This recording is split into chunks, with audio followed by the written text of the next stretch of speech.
So basically Delhi नट shell में ये 4 साल पहले हादसा हुआ था और ये बहुत ही नॉर्मल सा हादसा है, किसी के साथ भी हो सकता है। लेकिन ये जो हमारी इंस्टिंक्ट होती है कि हमने वीडियो बनाना है और पिक्चर लेनी है किसी की और उसको फेसबुक पे डाल के वायरल खुंदक निकालनी है किसी एक इंसिडेंट से, उससे दूसरे की जिंदगी कितनी खराब हो सकती है। आज ये वेकअप कॉल है हम सब के लिए, बिकॉज कोर्ट ने सरबजीत को इस पूरे के पूरे मामले में बरी कर दिया है। 4 साल पहले कुछ हुआ था आपकी लाइफ में?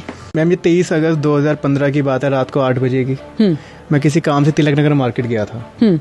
तो एक लड़की ने मेरा रास्ता रोका और मिसअंडरस्टैंडिंग हुई थी कि मुझे रेड लाइट जंप करनी, जबकि ऐसा कुछ था नहीं। मुझे लेफ्ट से जाना था, वो फ्री वे था।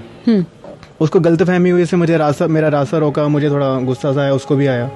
तो मैंने कहा तू अपना निकल जा, तुझे यहाँ पे जाना है। उसके बाद उसने फोटो क्लिक करी एंड फेसबुक पे डाल दी, एफआईआर करवा दी, वायरल करवा दिया। तो उसने आपका रास्ता इसलिए रोका था क्योंकि उसका लगा कि आपने रेड लाइट जंप की है। उसको गलत फहमी हुई थी, बट उसकी गलत फहमी मैंने दूर कर दी थी कि मुझे लेफ्ट जाना है और वहाँ पे कोई सिग्नल नहीं था रुकने के लिए। लेकिन उसने ये बोला था कि आपने उसको कुछ कहा था। मैंने उसको छेड़ा है, उसकी बॉडी पे कमेंट्स किए हैं, उसको गाली गलौज की है, उसको मारने की धमकी दी है। हाँ, वो भी 1.5-2 मिनट के रेड लाइट के अंदर सब कुछ कर दिया मैंने। राइट। सो 1.5 मिनट के अंदर आपने गाली भी दी, बहुत कुछ बोला भी, मारने की धमकी भी दे दी। फिर उसने जैसा हम करते हैं फोटो खींची और फेसबुक पे डाल दिया, वायरल कर दी और वो वायरल हो गई फोटो। बिल्कुल। उसके बाद क्या हुआ? उसके बाद काफ़ी ऐसी चीज़ों से गुजरे मैं और मेरी फैमिली की, जो हम बयान नहीं कर सकते। लाइक मेरे पापा को हार्ट अटैक आया, मेरी जॉब चली गई। वो एक सेकेंड, मुझे फोटो वायरल हुई, फोटो वायरल हो गई, ये आपको कब पता चला? वो कौन सी पहली चीज हुई जिससे आपको लगा ये क्या हो रहा है? मैम मुझे तो कुछ पता नहीं था साइमा, मुझे कुछ पता नहीं था। मैं घर पे आया, मैंने मम्मी को हर चीज़ बताई कि मम्मी वहाँ पे गया था, ऐसी ऐसी बात हो गई। फिर हम डिनर करके सो गए अपना, जैसे नॉर्मली होता है। रात को लेट नाइट मेरी मामी जी का फ़ोन आया। अच्छा। उन्होंने बताया कि तू लड़कियां छेड़ता है, तेरी एक फ़ोटो वायरल हो रही है, क्योंकि उनकी बेटी है ना, उनके फ्रेंड्स ने शेयर की हुई थी। तो हमें कुछ पता चला कि ऐसा कुछ हो रहा है। अच्छा। फिर मैंने मम्मा को बोला कि चलते हैं थाने, कंप्लेंट करके आते हैं तिलक नगर में। अच्छा, आपने बोला कि लड़की के खिलाफ हम कंप्लेंट करेंगे? क्योंकि मुझे पता नहीं था, कुछ ऐसा बवाल उसने कर दिया लड़की ने। मम्मी कहती सुबह चल लेंगे, लेट हो गया काफी। मैं कहा ठीक है, सुबह थाने जाएंगे, मैं आपको छोड़ूंगा, फिर मैं वहां से ऑफिस चले जाऊंगा अपना। थाने गया तो वहाँ पे मीडिया काफी थी। अच्छा। फिर थाने जा ही नहीं सका मैं थाने। अगर जा तो अरेस्ट वारंट भी निकल चुका था मेरे अगेंस्ट। अच्छा। तो फिर जा ही नहीं सका, वहां से मामा जी के घर चला गया। फिर मेरी सर्चिंग शुरू हुई, एसएचओ सर घर पे आए, मम्मी ने उनको एक्सप्लेन किया। फिर मम्मी ने मुझे घर पे बुलाया, मैं घर पे आया। फिर मैंने फिर से एक्सप्लेन किया उनको। उसके बाद उन्होंने मुझे थाने लेके गए बैक साइड से। फिर लेट नाइट मेरी 11:30 पौने 12 बजे बेल हुई थी थाने से। सरबजीत, पिछले 4 साल जिंदगी के कैसे गुजरे?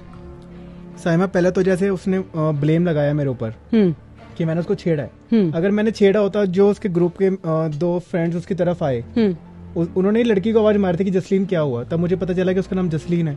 ओके। अगर मैं गलत होता मैं भाग जाता वहां से। राइट। मैं उन दोनों लड़कों के पास गया, मैं रुका, मैंने बाइक स्टैंड पे लगाई। मैंने कहा कि ये क्या बदतमीजी है, इस लड़की ने फोटो क्यों क्लिक करी है? हाँ। उस लड़के ने मुझे बिलीव दिलवाया अपने वर्ड्स के ऊपर कि तू चला जा यहाँ से, वो डिलीट कर देगी। मैं सुन के चला गया। राइट। उसके बाद जब केस की बात पता चली कि केस भी हो गया, थाने भी चला गया, मेरा फेस कवर करके मीडिया ट्रायल के लिए भी लेके गए। पूरा मास्क पहनाया था मुझे। मेरे मम्मी पापा रोए, पापा को हार्ट अटैक आया, मेरी जॉब चली गई। फिर मैंने चेंज करी। जो ग्रोथ का टाइम था उससे मैं नीचे गिरता गया इनकम वाइज। मेरे पापा को हार्ट अटैक आया तो उनकी भी इनकम खत्म होगी, वो भी वर्किंग थे। राइट। तो बहुत कुछ फेस करना पड़ता है कि घर से बाहर कैसे निकलेगा इंसान, लोगों की क्या सोच होगी, कैसे ताने मारेंगे वो। मूवीज वगैरह हम भी देखते हैं। तो सरबजीत, एक बात बताओ, इतना कुछ हो गया, इस बीच में कभी एक बार ऐसा ख्याल आया कि लड़कियां होती ऐसी हैं? नहीं, लड़कियां देखो सारी एक बराबर नहीं होती, सारे लड़के भी एक बराबर नहीं होते कि मैं कह दूंगा हाँ। कभी ऐसा ख्याल आया सरबजीत उस टाइम पे कि लड़कियां होती ही ऐसी हैं? नहीं, एक ऐसा ख्याल नहीं आया। मेरे फ्रेंड्स भी हैं, काफी क्लोज फ्रेंड्स भी हैं। अच्छा। उनका नेचर भी बिल्कुल अलग है। हाँ। नहीं, क्योंकि ये तो हम आम सुनते हैं ना, पूरे हिंदुस्तान में ऐसी बातें होती है कि दिल्ली के लड़के तो बड़े बदतमीज हैं, दिल्ली के लड़के तो छेड़ते हैं, हम जनरलाइज तो ऐसे करते हैं। अब वो कहेंगे दिल्ली की लड़कियों से बच के रहना, वो बड़ी खतरनाक होती हैं, जो कि वो भी गलत है। हाँ, वो भी गलत है, वो भी गलत है। मेंटालिटी ऐसी बन जाती है लोगों की। राइट। सरबजीत, इन 4 सालों में वो 3 ऐसी कौन सी बातें आपने सीखी हैं जो अब आप जीवन भर नहीं भूलोगे? नंबर 1, पहले तो ये कि खुद पे विश्वास रखो। अगर आप सही हो, दूसरों पे डिपेंड होने छोड़ दो। दूसरे मदद नहीं करते, खुद की मदद खुद करनी पड़ती है। ओके, अपने लिए खुद ही खड़ा होना पड़ेगा। खड़ा होना पड़ता है। नंबर 2, मेरी मम्मी पापा से कभी कभी काफ़ी बहस होती थी, तो फिर मैं फील भी करता था बड़ा, बस उनको दुखी मत होने देना अपनी मम्मी पापा को, उनसे बड़ा सहारा कोई नहीं होता लाइफ में। मम्मी पापा को कभी दुखी मत होने देना, उनसे बड़ा सहारा नहीं होता। नंबर 3 ये कि ईगो में नहीं रहना चाहिए कभी भी। अगर गलती करो तो माफी मांगना सीख जाओ। सबसे बड़ी बात मेन यही है। This is I think the most important lesson, क्योंकि जिंदगी में हम यही नहीं कर पाते हैं। हमें पता है हमने गलती की है, लेकिन गलती को सुधारते नहीं। हम खुद से ही कभी नहीं कहते यार मुझसे गलती हो गई, मुझे माफी मांगने में देर नहीं करनी चाहिए। कहते छोड़ो यार, जिसको बात करनी है करे, जिसको नहीं करनी ना करे। ईगो में रहते हैं लोग। राइट। आप माफी मांग लो, 10 बंदे आपके पास आके खड़े हो जाएंगे। जसलीन ने माफी मांगी आपसे? बिल्कुल नहीं। जसलीन ने अभी तक माफी नहीं मांगी है किसी भी तरीके से नहीं, ना फेसबुक पे ना ट्विटर पे, कहीं भी नहीं। इस वीडियो के थ्रू आप पूरे दुनिया में सुने जा रहे हो जी। जसलीन से क्या कहना चाहते हो, जिसने इतना बड़ा इल्जाम लगाया और आपकी जिंदगी के 4 साल खराब किए? क्या कहना चाहते हो जसलीन को? और से मैं कुछ कहना नहीं चाहता, पूछना चाहता हूँ कि क्यों किया।